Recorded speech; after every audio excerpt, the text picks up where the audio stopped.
what is going on anyway when I am waiting and hoping like a little kid for some benevolent force to rescue me? And what is going on anyway when I wait so long that I realize it's up to me to do the rescuing? Hi again and welcome. I'm Ann Headley, and this is my podcast, What is Going On Anyway? In this space, I've taken this year, 2023, to reckon with 2-week chunks of time following the new and full moon cycles. This new moon, this is the new Beaver Moon in Scorpio, and it isn't promising rescue, I'm sorry to say. All of my sources are saying, hold on, babies, it isn't getting better right now. And because I really like having something to do to feel better, I'm devoting this podcast to storytelling. My dad was a gifted storyteller, something I didn't recognize until much later in life. It was just one of those childhood things. I thought everyone had dads who loved to tell stories. And honestly, when I was a kid, I wasn't even aware that kids didn't have dads or had absent dads. So that's where I was. I feel very, very sad about the world right now, about so many children leaving the planet, so many people, so much strife. And I'm not going to spend a whole lot of time in this podcast talking about that. So I want to talk about storytelling. When I had small kids, my parents would come visit for extended periods of time, sometimes 6 weeks at a time. And my dad and my oldest spent hours and hours on the couch telling stories. After breakfast, they'd head over to the couch, and Noah would make a fort and climb all over and around, and Grandpa Ron would continue with one of their collaborative stories. There was a magical windmill that would take them all over. I think the windmill was attached to a magical skateboard, and they would travel the world on this. There was a kid with a whamma blamma gamma gun that could make monsters go away. The stories went on and on. It would give me more time to be with Alden, who was a baby at the time, and maybe I'd get a project done with my mom while Dad sat on the couch and occupied Noah. When we were little, it was the Jack Tales, stories that have been passed orally for generations. They were only, I think, written down and documented in the 1970s, and before that, they were told from one storyteller to another, certainly back to the Middle Ages, but very likely further back than that, and it goes back into Europe and possibly Indo-European roots. My connection to them is from the Appalachian stories, and those stories came over from the Scots Highlanders. Jack Tales you can trace back to all kinds of using the word Jack as an everyman. And usually they have to do with the everyman stumbling into some fortune. Because of the intensity in the world, the conflicts in Gaza, Congo, Yemen, Ukraine, North Korea, so many other places, I hope a little bit of storytelling can soothe me and do the work of storytelling as it has done through the centuries, holding imaginal space, so that we can exercise that realm. It is in this place I believe my hope lives, our power in imagination, how imagination mixes with thoughts and thinking that create action, and how that changes the way we interact with our immediate surroundings, and how that ripples out into the world. It gives me some hope for peace. And before I tell this story, I have to say I'm impressed by how much colonial patriarchal propaganda is inside of this one little story. Of course, I hadn't noticed that as a child. One day, maybe I'll retell some stories to suit me better. I really hope I tell some wonderful stories about women that reclaim the witch. This story does include a witch, and, Jack tales go so far back. If I could give you a good Scottish accent, I found one that is a jack tale around a unicorn and a king and a daughter. And anyway, there's so many strange and wonderful stories. There's a whole universe of possibilities around collecting and retelling stories. I do think there's something so powerful, of course, about storytelling. I always have. And so I give you my favorite jack tale from my childhood. You may need just this little piece of information. Will and Tom are Jack's older brothers, and Jack is the youngest, and usually treated less well than his older two brothers. This is directly read from the book The Jack Tales, Folk Tales from the Southern Appalachians, collected and retold by Richard Chase. My dad enjoyed telling us these stories so much. So when this blue book arrived, we gathered round and we would listen to as many stories as he would tell us. And this is one of the ones that was my favorite. It's called Hardy Hardhead. And it goes like this. Now there was another king, lived off way back in the country, and his girl got witched somehow or other. So the king put out an oration that any man who could break the enchantment on his girl could marry her. Will and Tom heard about that, and they decided to see could they do it. What they had to do was to go to the old witch that had put the enchantment on the girl and outdo her in every trick she put up to be done. Well, Will was the oldest, so he went first. His mother fixed him up a cake and a bottle of wine, and early one morning, Will pulled out. He traveled on, and about 12 o'clock he came to a big oak tree and sat down under it to eat his dinner. He took the cake and wine out of his poke, and just about the time he started in eatin', here came a man with a long gray beard and a leanin' on a walking stick. "Hello, stranger." "Hello," says Will. "I'm hungry," says the old man. "Could you give me a little bite of something to eat?" "No," says Will. "I ain't hardly got enough for myself." So the old man went on off, and Will eat his cake and drank up his wine and went on. He kept inquiring about the old witch, and finally got to her house. He told her he'd come to try and break the enchantment on the king's girl, so she went and got out a big hackle. A hackle, that's a board, about a foot square, with a lot of long, sharp iron spikes sticking up out of it. Back in old times, they used a hackle to comb the tow out of flax, so you could spin it into linen thread. Well, the old witch set that hackle on the ground and got up on a stump and turned a somerset, hit her back right on top of the hackle, and bounced off on her feet. "Now," she says to Will, "you see you can do that. I'll lay a bet with you that you can't do it." Will put down what money he had, and the old witch matched it. Then he got up on the stump, and when he came down on the hackle, it stove into him and like to killed him. The old witch laughed, and Will crawled on off and went back home. Well, one day, Tom decided he'd go. So his mother fixed him some cake and wine in a poke, and Tom lit out. He got to that oak tree and started eating his dinner, and here came the old man. "Hello, stranger." "Hello," says Tom. "What do you want?" "I'm hungry," says the old man. "Could you spare me a little bite to eat?" "Got no time to fool with you," says Tom. "Ain't hardly enough for me."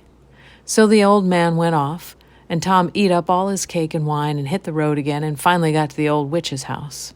She got out the hackle and made her bet with Tom, and she bounced off of it, and Tom lit on it, and it stove into his back and crippled him up considerable. So he lost his money and had to hobble on back home the best way he could.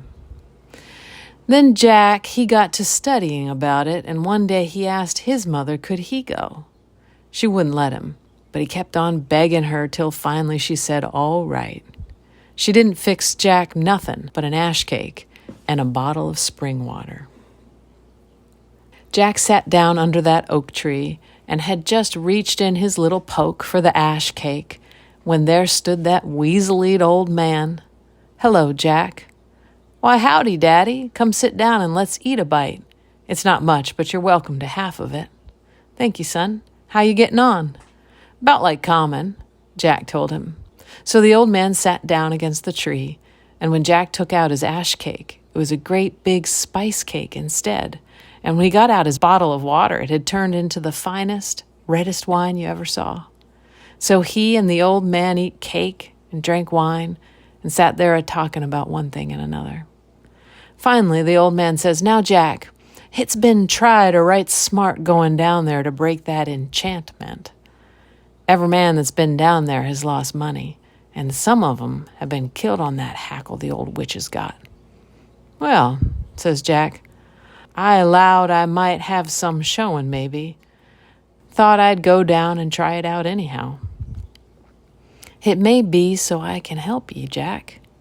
"I'd be much obliged if you would, Daddy." "Then you just sit right here till I get back, Jack, and I'll bring you something that might be a little use to you." And in just a few minutes, the old man came back with a little trick made out of wood and all folded up. He handed it to Jack and says, "Now, Jack, you can take this and lay it on the ground and unfold it, and it'll make you a ship that'll sail dry land just like one of them boats they run on the ocean. If you got faith, all you've got to do is unfold that ship and get in it and say, 'Sail, ship, sail,' and it'll take you anywhere you've a mind to go." Jack took the ship and thanked the old man. Then he set it on the ground and unfolded it, and there was a great big ship.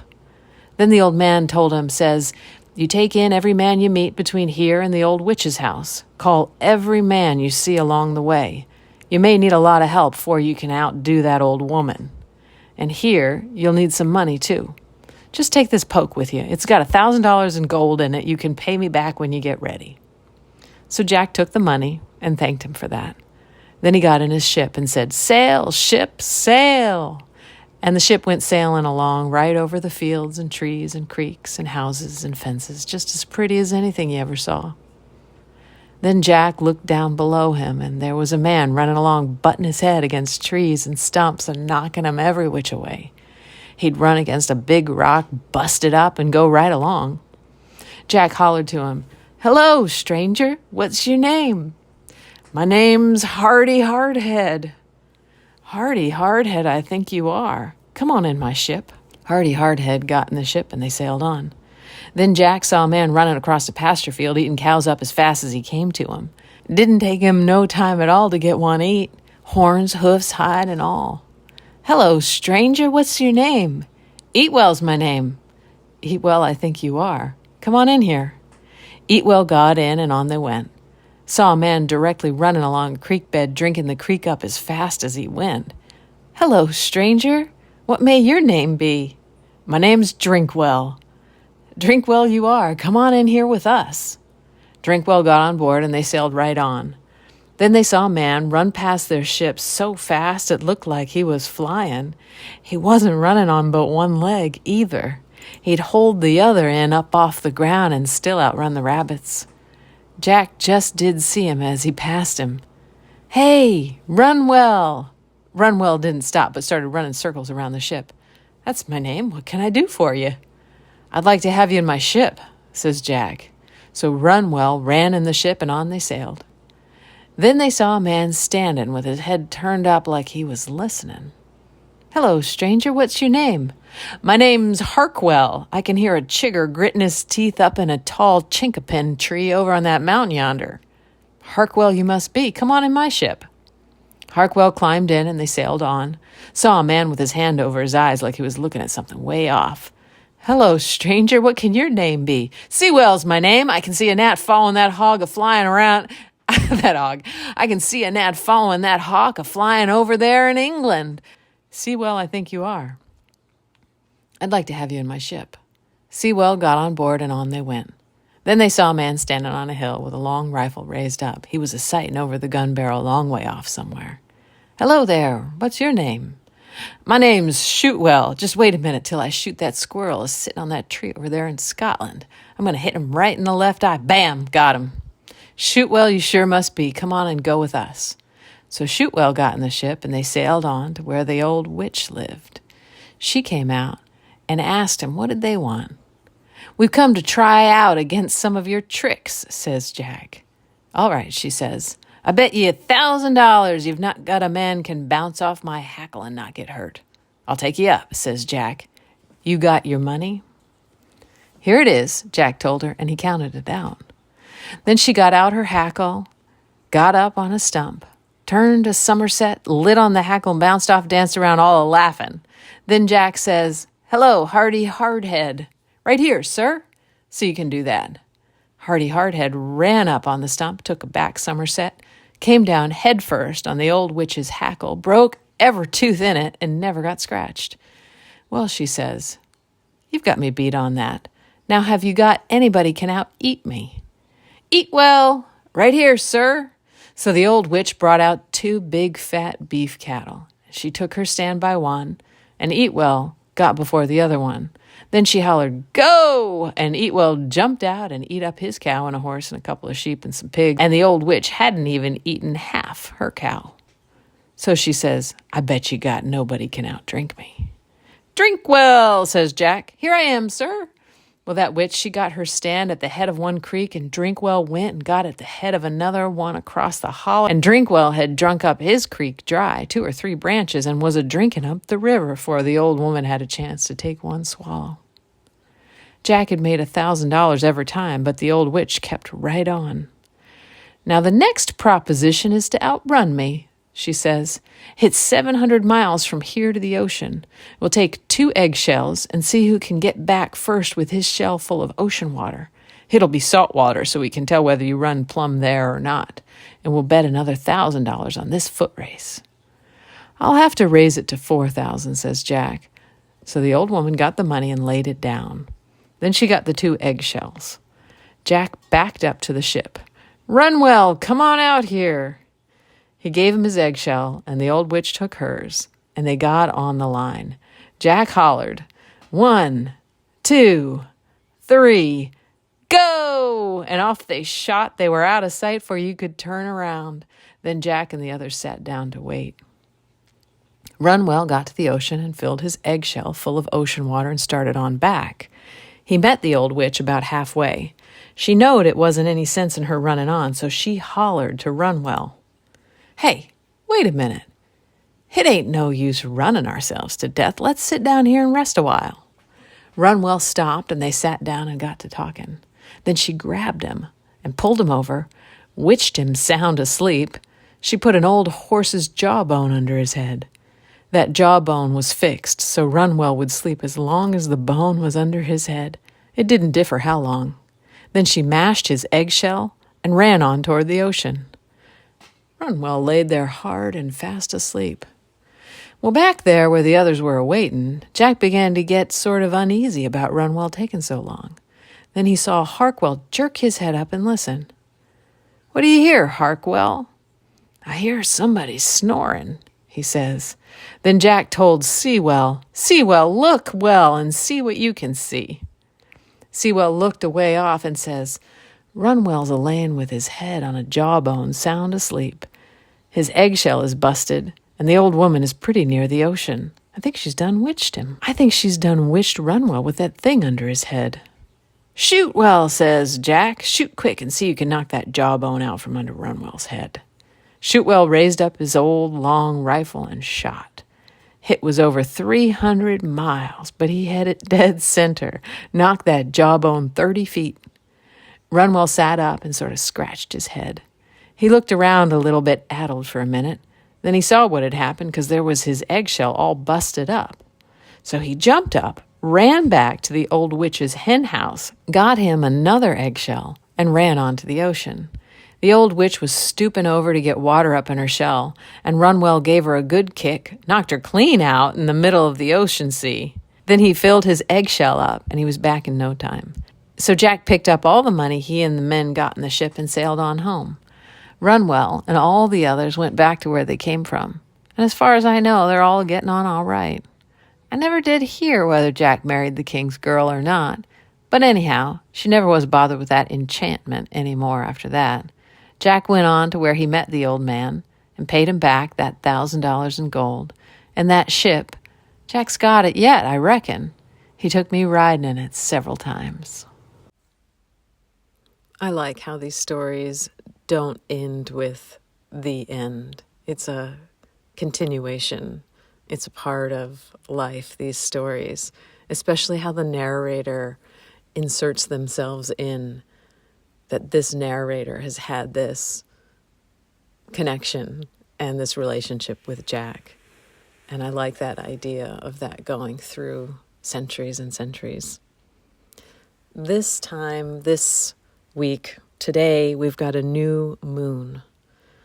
I usually like the clean slate feel of new moons, but this one feels a little bit demanding. The task, as I see it, is to take out your paper and pen and create an actual list, an outline, a mind map of the world you wish for. Put it on paper so you can speak it into existence and share that with at least someone. Say it out loud. Use as much imagination and magical thinking as you need to form this creation of yours into being. The first bit starts with desire. What would you like? What do you want from this world? And this reminds me of a guiding principle in my life from the Upanishads. You are what your deepest desire is. As is your desire, so is your intention. As is your intention, so is your will. As is your will, so is your deed. As is your deed, so is your destiny. And if you don't have anyone to share this with, share it with me. Send it to me, text me, email me. Find my contact information on my website, www.annheadley.com. The I Ching gives us this time, 48, the well. And we have gotten 48 before. It's been a long time. It was February of this year where we were drawing in to become acquainted with our well. Now we're asked to go back to the well and ask ourselves the question, what is the ever-present resource you draw from? What can you do to realize its potential here? And I would say that is a little bit of a reaching into our own source and finding out what is our desire and what do we want to draw up from that and draw out from that and bring out into the world. This hexagram represents the deep, inexhaustible, divinely centered source of nourishment and meaning for humanity. Although people may journey from spiritual discipline to political discipline, explore various philosophies and scholarly pursuits, alter their awareness in myriad ways, they must always return to the source of their true nature for fulfillment. And I'll continue with what's written here because right now, particularly, we're feeling political organizations around the world seem to be failing people. The source, the well, particularly refers to and governs the social and political systems of mankind. These organizations must be centered and planned around the predispositions of human nature. Such organic ordering then rings true in the hearts and minds of the people, as their needs and prejudices are met. It requires an exceptional personality to organize others in this way. If you are such a leader, be certain that you penetrate the true feelings of your fellow man. Without this forethought and sense of humanity in a leader, good government is impossible, and misfortune results. Social disorder and evil reign because the leader is not the right man to execute the plan. The right man can be recognized by his ability to inspire those whom he leads. He encourages them in their individual pursuits and promotes cooperation.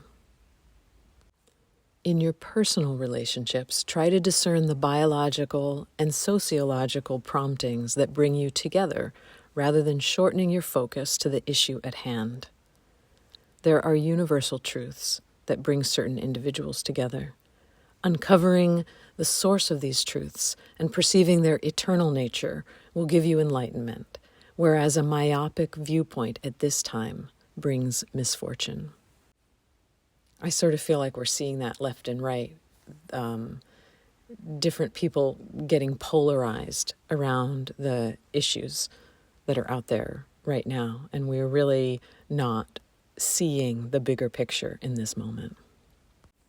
The changing lines are 2 and 4, and they indicate that immediate change is not possible, but you can work hard to reline the well, and over time, good will come of it.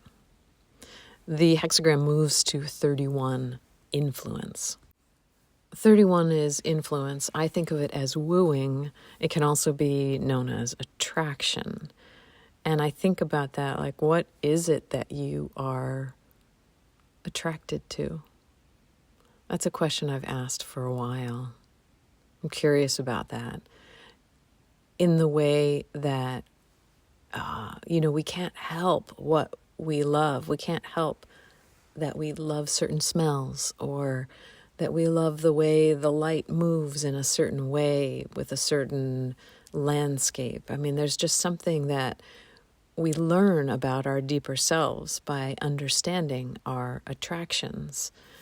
So the question is, what influence, what attraction, what allurement is active in you? And what does it draw you towards? What is its place in life? The universe as we know it is held together and governed by the various laws of attraction, from the vast movements of the solar system in infinite space to the perfectly balanced center of the atom. These mutual attractions create all things. In life, these attractions manifest themselves in a complex network of desire, perseverance, and fulfillment. Life begets life and evolves itself in an ordered and divine fashion.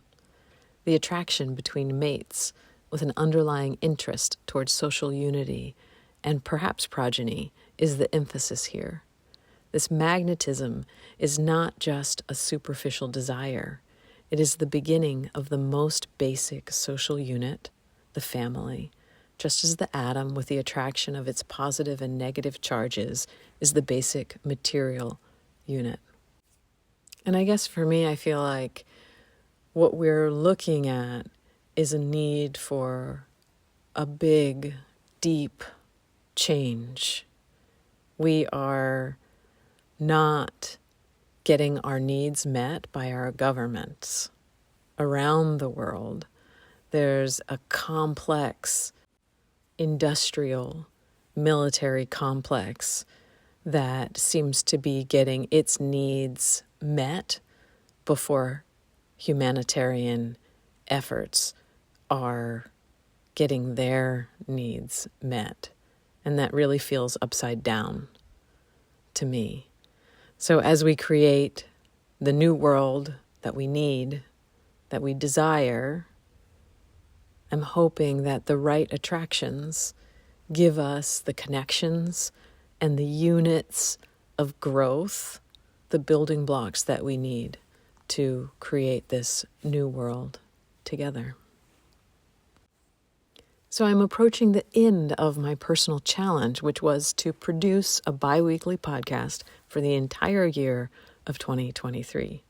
It has been a marathon, and I am incredibly capable of procrastinating when it's only me responsible to me. If I was doing this for someone else, I would be able to overlook my self-sabotaging mechanisms and just get it done. I think I've got 3 more podcasts for the year. So if you've been wanting to share anything with me or ask a question, please be in touch, and I'd love to include you here before the year is out. As always, you can support this podcast through patreon.com/watermoonstudios or any way you see fit to send support my way. Thank you for listening and spending time here with me. May you be well. May you know peace. May all beings be well. May all beings know peace.